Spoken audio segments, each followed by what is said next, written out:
Welcome, everyone. My name is Natalie Brunell. I'm very honored to be here. I'm actually a recent Missouri transplant. I moved here from Los Angeles. Very excited to learn a little bit about the history of Missouri with my panelists here, Andy Flattery and Matt Dines. Before we get their introductions, I'll just share a little bit about myself. I'm going to be sharing a keynote later on in the day. I have been a Bitcoiner since 2017, and it's changed my life.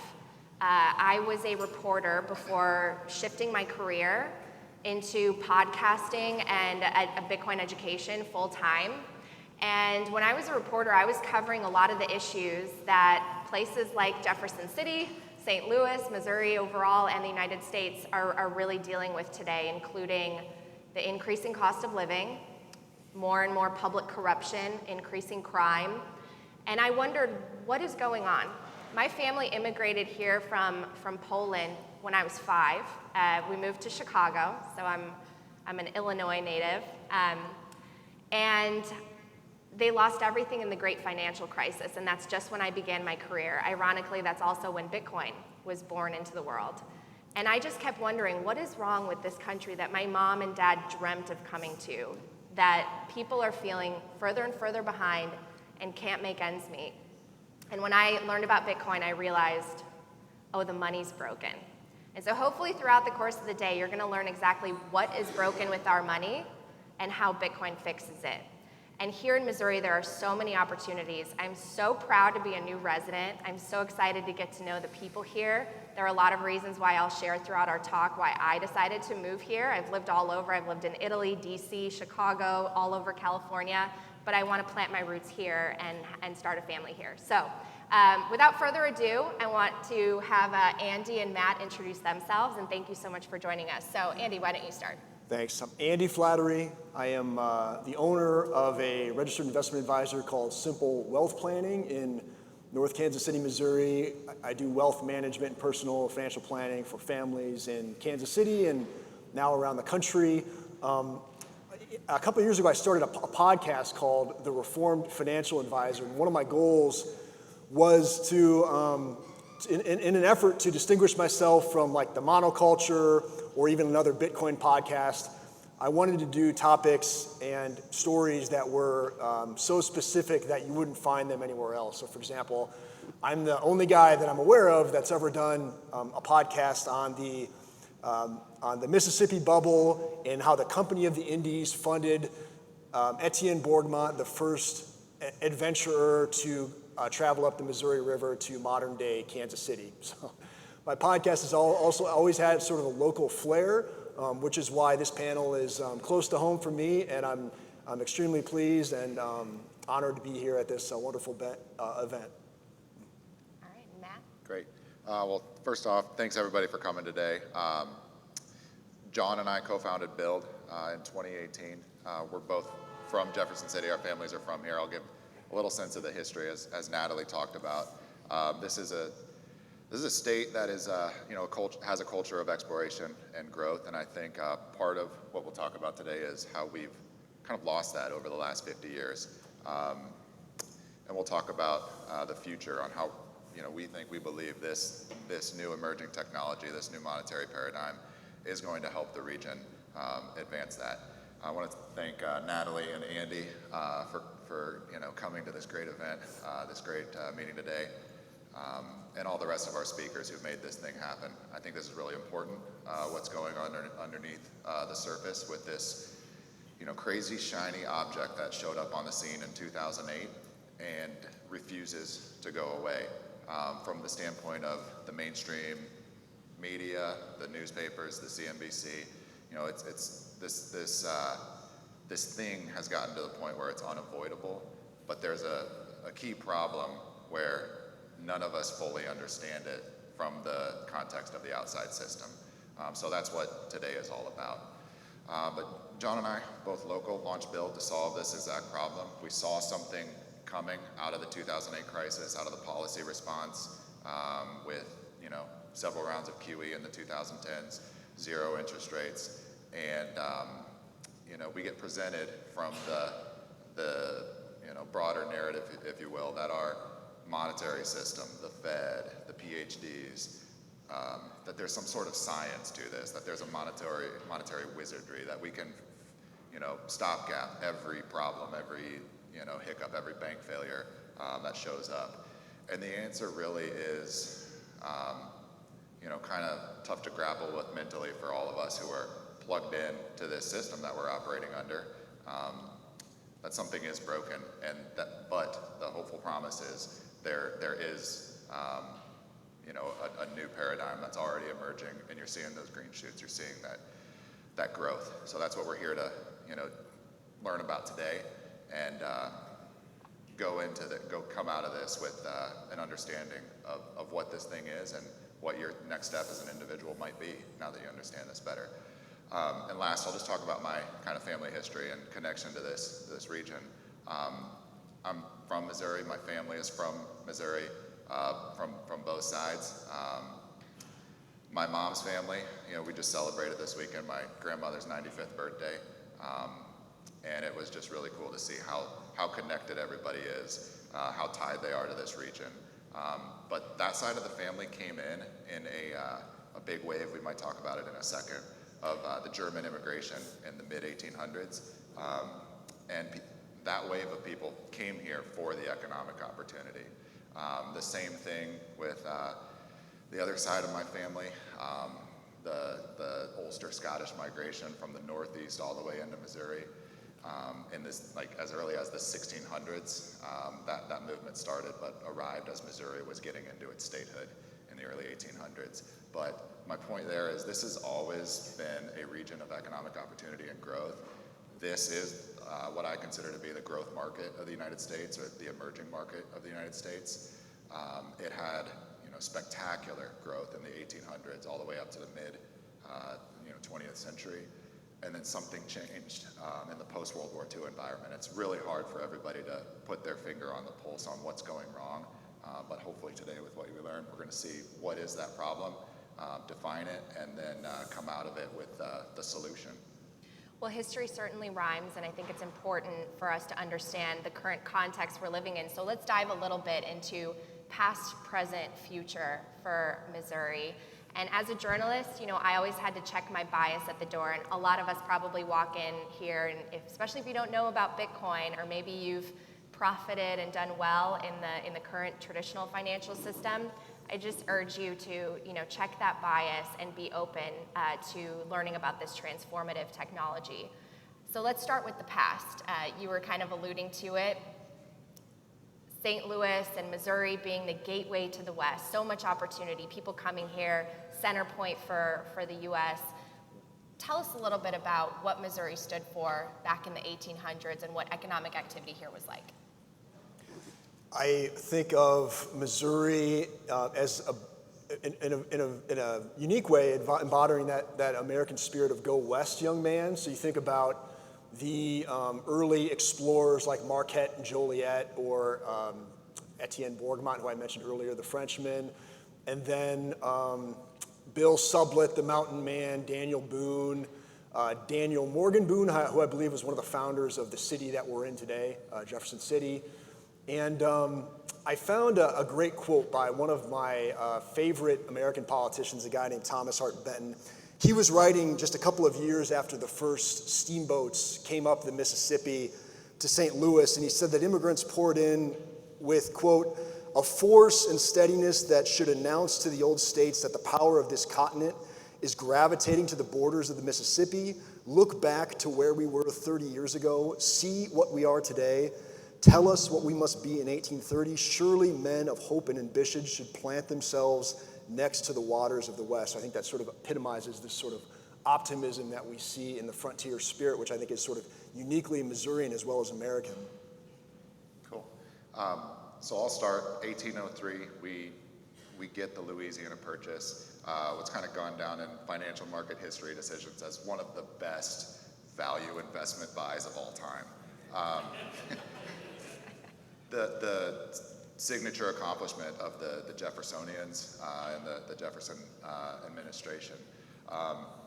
But we take it for granted today how important that was. So what does that reflect? It really is the foundation for this entire economy And if you think about it, I'm going to tie this into the Bitcoin analogy in maybe 20 minutes. What that reflected was the acquisition of 530 million scarce acres of what really is some of the best economic like land in the world. Like, people underestimate that, but you've got the Missouri, Mississippi rivers, cheap, lowest cost of transportation for goods. We've underutilized it in the last 50 years in World War II as the manufacturing base has exited. But then you've got the agriculture, the arable land, some of the best and most productive land in the world, the most friendly climate. So that decision to unlock the growth in the west of the country really allowed the country to explore and push west. And west is opportunity in this case. So that platform really enabled, I think, this growth that Missouri has been kind of a part of, and that is that reputation. That's why we put up that Gateway Arch. And that's the opportunity and the mindset, I think, that needs to be recovered as we head into a new century, new era. Well, I remember coming here for the first time. Actually, it was it was November of 2021. I came here for the first time. It was to teach a small group, an organization about Bitcoin. I had never been here before, and I thought it was just so beautiful. I thought it was like a hidden gem, and I had traveled all over the country and the world for work, and I had never been to St. Louis, and I thought, why hasn't anyone told me how amazing this place is? And one of the areas that we drove around was Forest Park, where there was the pavilion for the World's Fair, right? So St. Louis was also on the world stage at that time. But then you mentioned in the 1900s, as we approached not one but two world wars, something did shift. So can you talk a little bit about maybe that transition? Yeah, so coming into that point, as Natalie mentioned, that 1904 World's Fair was the coming out party to the world of what this was. Like, if you think about what are the flashy cities right now, San Francisco, Singapore, where are the growth areas in the world?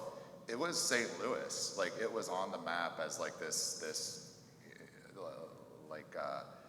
lodestar of an example of what thriving economic opportunity looked like. Like, it was called the Louisiana Purchase Exposition, not the World's Fair. So it was really like, we've had 100 years of this resource. Look what we've done.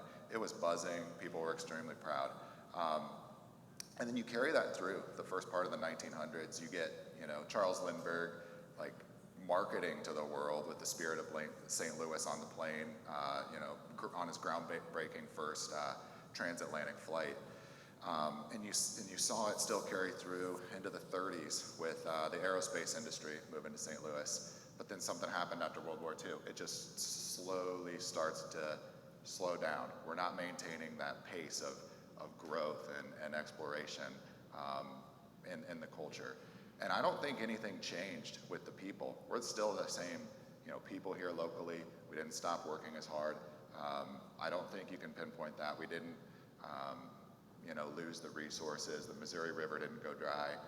So what happened? Why are our manufacturing jobs moving? Why, do you not see more barges moving down the Missouri River and making their way to the port of New Orleans? And it's been so slow. This is a process that's taken decades. It's kind of like that frog in the boiling pot. You don't see it until it really shows up, and then suddenly you turn around and you're like, what is this? Our society is divided. We've got an unemployment problem or cost of living problem. Your job isn't keeping up with the price of goods and services. Your standard of livings are challenged. And what is it? And the answer is, if you zoom out, primarily due to the monetary system, the global markets, the financial markets that we're all forced to plug into. So I talked about Missouri as kind of the emerging market within the United States. After World War II, we moved on to a global dollar system where the dollar had to become the world's reserve currency. And what that required was that we had to ship dollars outside of the United States. And what that meant is we had to go deeper and deeper into debt to do it. So we sell treasury bonds every week. If you guys have been following the news, it's starting to get to be a lot. Like the Treasury debt is growing exponentially, especially since the June debt ceiling deal. It's gotten just even faster magnitudes, even larger numbers. But that fiscal deficit that you have to run as the global reserve currency, and then on top of that, you have to run what's called a negative current account, which is like your imports and your exports. We had to run a trade deficit as well with the rest of the world, which means we bring in imported goods and services. And you can see that, like, it's very hard to go out and find made in USA products. And that's just by the design of this system. So you combine those two things, we're actually playing these last 50 to 70 years since World War II with our hands tied behind our back. Like the fact that we've held up to the degree we have with that kind of disadvantage, like we consider it like an advantage because it is actually an advantage to the coast, to the financial centers, to like a tech company. But to this region of the country, to the Midwest, where you are dependent on exports and you make things, whether it's crops or other manufactured products. This has been a headwind instead of a tailwind, and right now we're finding that this legacy system, this dollar reserve system, you'll hear throughout the day, that trend is shifting to course, and we've got an emerging system which is going to put that platform in place where now those poles are reversing, and what was a headwind, we believe if we make the right changes and adopt Bitcoin, will push growth, will bring growth back to this region. We'll see that movement take place. To bring it home, one of the things that I think about is how politics has changed, like in my community. And I don't think Kansas City is any different than St. Louis or any of these other large cities. But if you think about it, in this kind of golden age that we were referring to earlier, every city had sort of like their founding philanthropists. And one of the jobs of the William Volkers or the Nelsons or the things like that in Kansas City and St. Louis and so on, is that they would provide certain services for the community. They would provide the early welfare systems and support the schools and things like that. These are like very local things that were taken in hand by the local leaders, and now we have sort of the exact opposite. It's like, and you could criticize like local mayors, for example, but one of their jobs, and I do, but one of their jobs is sort of, they kind of have to go to Washington to get money for whatever the latest project is, to figure out a way to get Kansas City closer to the money printing spigot. And we saw that during COVID. We see that with the different relief packages that are out there right now. It's the job of the local leaders, not necessarily to pay attention to what's going on in the local communities, but to go to Washington because they have to. And as Matt, as you point out, it's that's not in our best interest. They have to do it. It's the system that we're in today. We could sort of criticize these local leaders, but they're kind of at the whim of the system that we're in.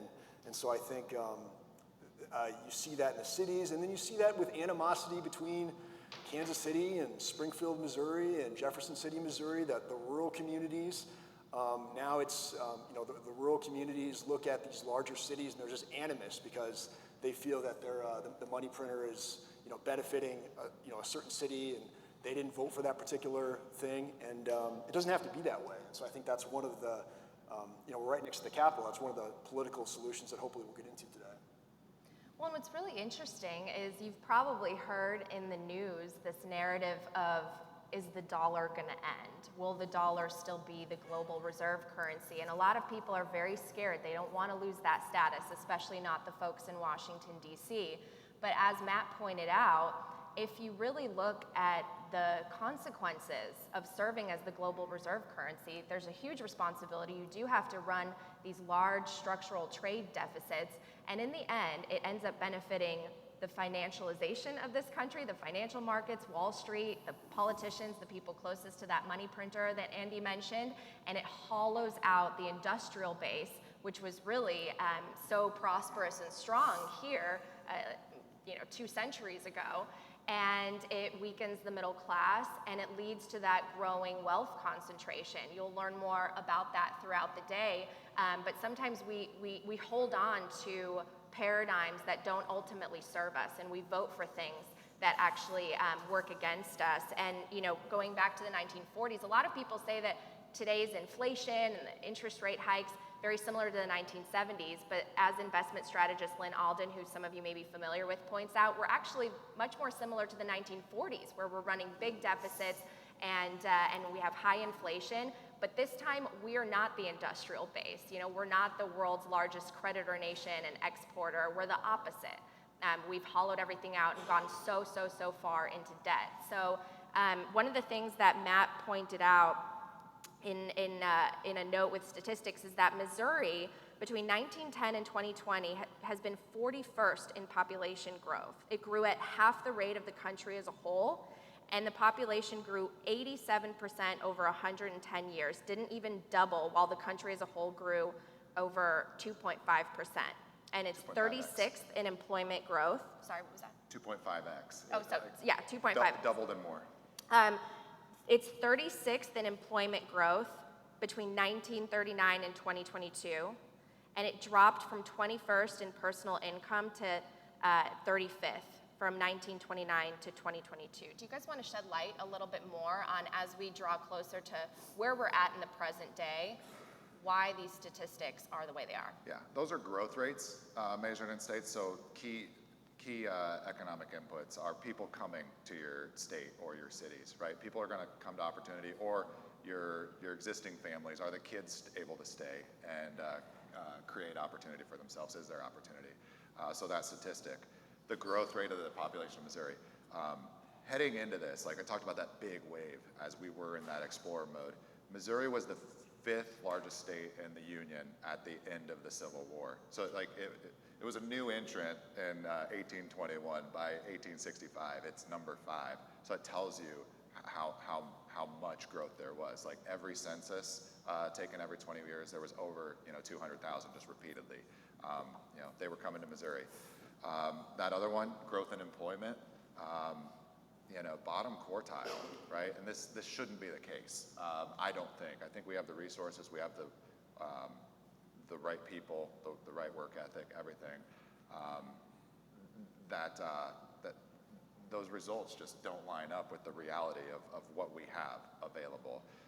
And then the last one was incomes, right? What are people taking home? Started out at 21st, and now you're 36, 38, like in the bottom quartile. So the growth rate is going the wrong direction. It tells you there's something big. These are like 100-year trends as far back as the government data for BLS or BA, like those stats go. So it tells you there's something going on with a headwind that needs to be addressed. And I think we've described it. You'll hear it described throughout the day. I think we have the latent input still there. I think we still have the same culture of that exploration mentality, but I think we need to tap into that and adopt. And I think Missouri is right to kind of join this growing movement. And if you look at the region, what's actually happening with adoption, 2 of the biggest Bitcoin cities for businesses, companies, individuals to flock to that have focused on Bitcoin are in this kind of breadbasket of the country. So Austin, Texas, massive in Bitcoin. We've got a lot of companies here who have come to participate today. It's where the growth is. And then Nashville, Tennessee. But I think these states around this region, they're going to save themselves, right? The answer here isn't going to come from more deficit spending out of Washington, D.C. It's not going to come from, hey, we're going to go into a war to rescue the economy again.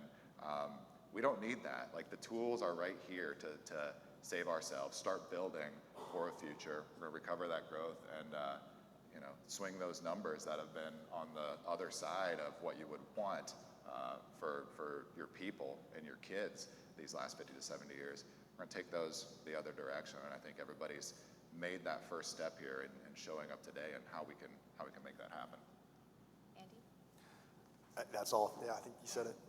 Well, I was surprised when I came here to learn some of these statistics because I had traveled all over the country for both my news career as well as now for my Bitcoin work. And when I came to St. Louis, I've told people that it felt like what America was 20 years ago. And when I was young and my family immigrated to the US and we were in this small suburb outside of Chicago, I thought it was just such a, just this picturesque, suburban, safe, quaint lifestyle. And then things started to change. And I mentioned earlier, my family experienced the weight of the great financial crisis. So many other people did as well. It seems like we've had a series of just bubbles, bursting and then recovery and more government intervention. We go further into debt. And again, we pull society to not only extremes politically, but in terms of the haves and the have-nots and the power structures. And I saw the most opportunity when I came to St. Louis as far as quality of life. I drove around, like I said, and it felt like somewhere that still valued community, family, education, the outdoors, and I got so excited. And people had been telling me, move to Miami or move to Austin, and I felt like home here. So tell me a little bit about what you think in terms of the present and the future. Why is this a great place for Bitcoin? And I know that we'll be covering it in some of the other panels, including my keynote, but why is this a place where everyone should be a Bitcoiner? That was beautiful, by the way. Yeah, that's our expedition. Me and my wife were, running a business and having kids and stacking sats. That's our journey right now. But little quick history lesson here. In 1819, there was this called Panic of 1819. There was this, I think it was the second bank of the United States or something like that. And there was a lot of credit expansion in the 1810s. And then they immediately pulled the credit, and so there was a bust. And there was a big recession in that period of time. And during this period, there was a rediscovery of like these early Jeffersonian principles. So like the namesake of this city, Thomas Jefferson, where there was a rediscovery of what was called the hard money movement. And you had on one side, you had what was called the hards at that time. So the hards were like those, that period that supported like specie-backed money, like gold and silver-backed money. And then you had the softs. And so the softs were represented by like East Coast business interests that represented the need for more expanded credit, and at that time what was called paper issue. And here in Missouri, we have sort of like a patron saint of this movement, this guy named Thomas Hart Benton. Has anyone ever heard of this guy? He's the first senator of Missouri.